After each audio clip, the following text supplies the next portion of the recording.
horta xisbiga kulmiye weligii wan kama gelin gobolka awdal tuugo waliba meel foga ayuu ka geli jiray maanta waxa muuqata wan iyo tuuyo la isku darayba inuu gelayo insha Allah doorashadii barigii dhaweyd baa ugu dhaweyd 2017 oo xaafadiinan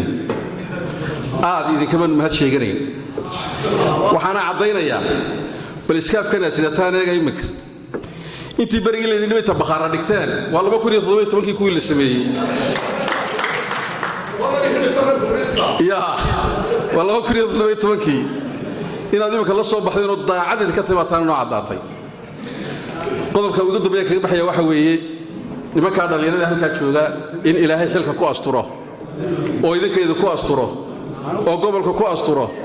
oo xisbiga ku asturo oo qaranka ku asturo ilaahay noo barino kuwii ka horeeyay waxba laga sheegaa laakiin waa arrinka waxaan u aqaanaa arrin gardarra ah cid wadankan xil u soo qabatay oo aan wax kordhin oo wax ku darin wixii meesha ugu tiimi ma jirto